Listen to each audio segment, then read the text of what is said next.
Alright, how's it going, everybody? This is your host, Arctic Ghost, and welcome to another episode of the Arctic Pauper Show. I know that I'm bringing you another Peregrine Drake deck, but this is probably the last Peregrine Drake deck I'm bringing you for a good long while, so don't worry.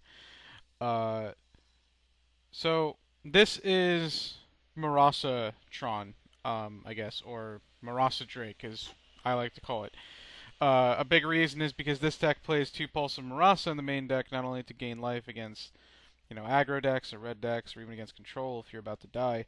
Um, it also returns a Tron piece, or it returns a creature, of course. You also notice that you only have 2 Peregrine Drakes in this deck because you're not really relying on Peregrine Drake to just win the game. You're really hardcore on control slash combo instead of being hardcore on combo. Um, so, you know, what's better about this deck than the other Peregrine Drake version? Well, the other Peregrine Drake Tron version I recorded with. Well, this one's more control-y. It gets to the late game a bit easier, and it doesn't fold as easy. The other one is more turbo-ish. It's all about, I don't know if you can hear me snap my fingers, but it's all about getting the combo as quickly as possible. This one is a little slower and a little more, you know, now I can go off when I know the coast is clear. But it might be a little easier to time out with this deck as well. I can already tell you that one big thing I dislike about this deck so much is the come into play tap lands that you have, the Swiftwater Cliffs and the Thornwood Falls. I don't like how slow it makes the deck. But then again, I mean, I don't think this deck's bad. I think this deck is actually quite very good.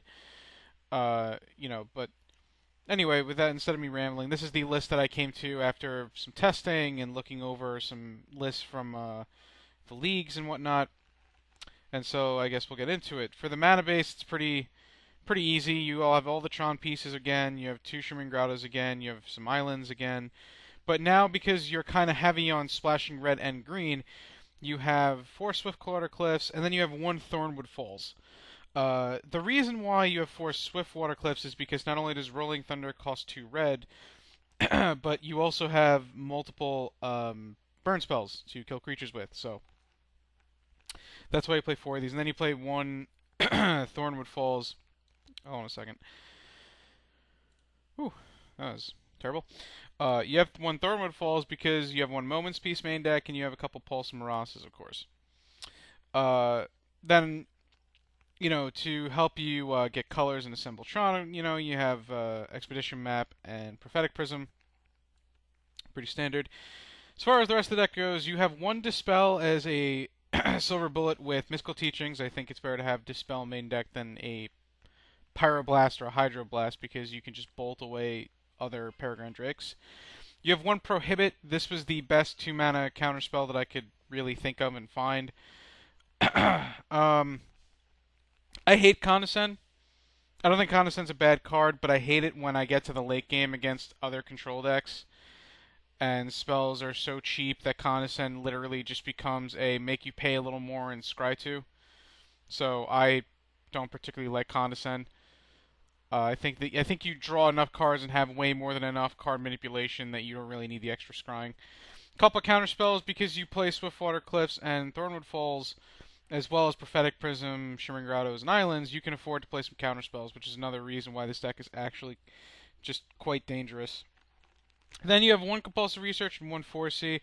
I did test 2 4C because I think this card is great in this style of deck. But being able to go 3-mana Compulsive Research into 4-mana 4C is actually quite good. And I have done it often enough that I think it's what other people are doing is doing 1 and 1. I think that's correct.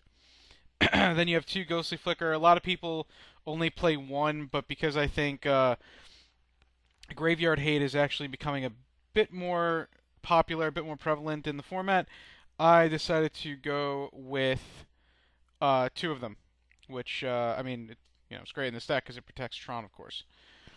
I know that a lot of people have seen the new Ghostly Flicker type of card. It's not good in this style of deck. I mean, it's also strictly, I think, worse than Ghostly Flicker because you can't bounce lands or flicker lands, which is really not very good for you. You also can't flicker artifacts. You can only flicker creatures. So And you don't need to play so many Ghostly Flickers. You don't need more than 4 in a deck. So, before anyone asks me in the comment section, just keep that in mind. Next up is the creatures, which is I'm only playing 3 Seagate Oracle. I had to make room for a couple things, and this was one of the things I cut. 1 Capsize, of course. Only 2 Peregrine Drakes because, like I said, you're not really trying to go off as quickly as possible and draw one. You're just trying to draw one and go off at the right time. Standard 4 Mole Drifter, 2 Mnemonic Wall, and 2 Mystical Teachings, because Mystical Teachings in this deck is great. It gets you your counter spells, it gets you Capsize, Ghostly Flicker, a Lightning Bolt, anything you really want. Mystical Teachings is actually quite potent in this deck. I think I'm using that word correctly. I'm probably not. Then you have 2 Flame Slash and 3 Lightning Bolts. Lightning Bolt is slightly better in this deck because of Mystical Teachings and because you can combo it with Mnemonic Walls and stuff. And then Flame Slash because it's Flame Slash. Yep. Kills 4/4s. That's what it does. And then 1 Rolling Thunder. Because I think main deck Rolling Thunder is better than Karavek's Torch. So, that's why. In this deck, you only play 1, though. Because, again, you have more kill spells. And you're not trying to go off as quickly as possible, so. Then you have 1 Moment's Peace, because I love Moment's Peace. I think it is the best card for this style of deck. I think if you have access to it, you should play at least 1 of them, if not 2 in the main deck. And then 2 Pulse of Murasa for the reasons I said. If your creatures go to the graveyard, you get to return them. If you lose a Tron piece, you get to return the Tron piece. And it gains you 6 life, which is also quite a bonus. That's the main deck, kind of stock from what everybody else is doing, but with a couple of minor alterations of my liking. In the sideboard, you have 2 Circle Protection Red against Burn decks, Goblin decks, Atog, things like that. 2 Giga Drowse, which is something I'm really eager to keep trying. I think it's great against control decks. It's also actually pretty good against some aggro decks. Like it's not terrible against Stompy. It's not bad against the Tron mirrors and whatnot. It's pretty good against the Peregrine Drake decks as well, I think. I'm not sure, actually. But in theory, I think so. Then you have a couple of Hydro Blasts against red things, mainly a Tog. You have 4 Pyroblast against blue decks. Drake, Delver, anything with blue. 3 more Moment's Peace because it's amazing. 1 Karavek's Torch to either bring it in as an extra way to win or to switch it out for Rolling Thunder. That's really why it's there. And then 1 Ancient Grudge. The reason for the Ancient Grudge is because since you have Mystical Teachings, you can really take advantage of just bringing it in just in case you think your opponent's going to have a Relic of Progenitus or Nihil Spellbomb and force their hand with it. The thing about bringing it in against random decks in games 2 and 3 is I think almost every deck in the format just about is going to have something that you can hit with it, and at worst, you can discard it to like a Compulsive Research or something.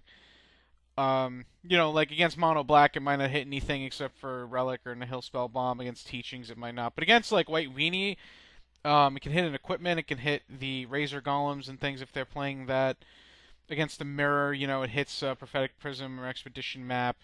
Obviously against Affinity, it's good. Against, it's good against a few things, but a lot of times you're probably just going to be like, well, I won game 1, let's bring in Ancient Grudge just in case game 2. And then, if you don't see anything from your opponent or you really truly believe they don't have it, you can just take it out again. So that is the deck. I'm going to run it through a league, bring you some matches, and we'll see how it goes. Thanks for listening and watching, and I'll see you soon.